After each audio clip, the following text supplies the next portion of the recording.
Le deuxième élément barre dont je souhaitais vous parler, c'est le bois lamellé-collé.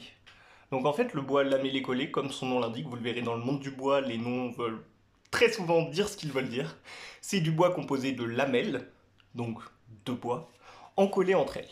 Là, vous pouvez voir la démarcation entre deux lamelles, ici aussi, ici aussi, ici aussi. Quel est l'intérêt de faire ça? C'est tout simplement que le bois, pour qu'il soit très rectiligne et sans défaut, il a toujours une longueur limitée, parce que déjà il est limité par la longueur du tronc, et sur ce tronc il va y avoir des branches qui vont pousser, et chacune de ces branches ça va créer des nœuds dans le bois, et ces nœuds ils vont rompre la continuité du fil, donc le fil c'est le sens des fibres du bois, et cette rupture ça va diminuer les propriétés du bois. Et en fait ce qui se passe quand on utilise un lamellé-collé, là vous pouvez le voir très nettement avec les deux différentes couleurs, c'est tout simplement qu'on va prendre des lamelles qui sont beaucoup plus petites que le bois fini, et on va les encoller entre elles. Et puisqu'on fait ça très localement sur une seule lamelle, la résistance d'ensemble va être très peu affectée, et donc on arrive à un matériau qui a les propriétés d'un bois idéal. Et ça c'est très pratique pour des usages industriels, pour faire des énormes charpentes avec des très grandes portées. Vous avez peut-être vu ça notamment dans les gymnases, c'est là que ça s'utilise beaucoup, ou alors dans les grands halls d'entreprises. Je pense par exemple à Amazon qui a construit énormément de ces halls avec des poutres en lamellé-collé parce que c'est un matériau qui a d'excellentes propriétés mécaniques. Sa résistance spécifique, c'est-à-dire la résistance divisée par la densité, enfin pas la densité si ça marche aussi, mais la masse volumique ou la densité du bois est plus forte que l'acier. Donc ce matériau, si on met la même masse, résistera mieux que de l'acier, ce qui est très impressionnant pour un matériau qui pousse tout seul, mais ça on y reviendra plus en détail. Le bois lamellé-collé donc est un bois transformé, composé de lamelles encollées, qui peut atteindre donc des dimensions basiquement infinies. On a sur des projets très particuliers où c'était vraiment l'intention de l'architecte, des bois lamellé-collés avec des portées qui atteignaient 60 mètres de long. Je ne sais pas si vous vous représentez, c'est très long. Si je ne m'abuse, un gros camion semi-remorque, c'est 15 mètres de long, donc on en met 4. Et ça, c'est la portée d'une poutre. Donc très impressionnant.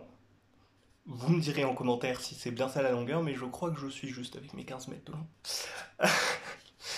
Et sur le lamellé-collé, en usage de maison individuelle, typiquement, on va plus être sur du 12 mètres de long, tout simplement parce que c'est le gabarit routier, et que si on fait plus long que ça, il faut passer en convoi exceptionnel.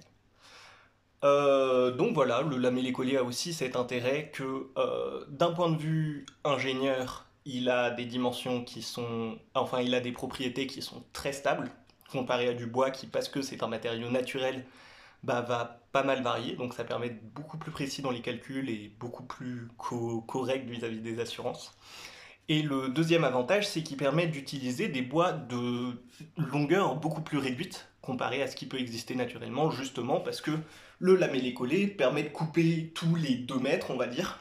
On coupe, on colle, et on arrive à des éléments qui font 8 mètres. Alors que si on veut un élément de 8 mètres en bois massif, il faut l'avoir de 8 mètres de base. L'autre avantage, qui est très important à noter, c'est en termes de variation dimensionnelle. Le bois, c'est une éponge. Là aussi, je reviendrai en détail dans une autre vidéo là-dessus, sur comment ça fonctionne.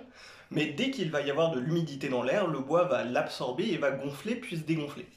Et en fait, ce qui se passe dans le cas d'un bois lamellé-collé, c'est que si vous regardez, les cernes, donc la direction du cœur, le centre de l'arbre, sont toujours dans la même direction. Et en fait, ce qui va se passer, c'est que la lamelle au-dessus va tirer sur la lamelle en dessous. Et ça va permettre de contraindre le bois lamellé-collé déjà de base en son intérieur, et ça va le rendre plus stable dimensionnellement.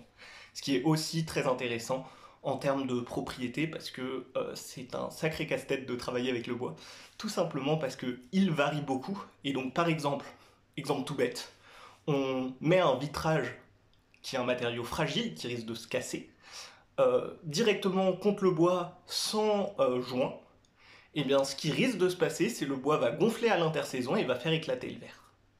Avec le bois lamellé-collé, c'est toujours possible, mais c'est beaucoup moins présent. Voilà les boiseux, à une prochaine.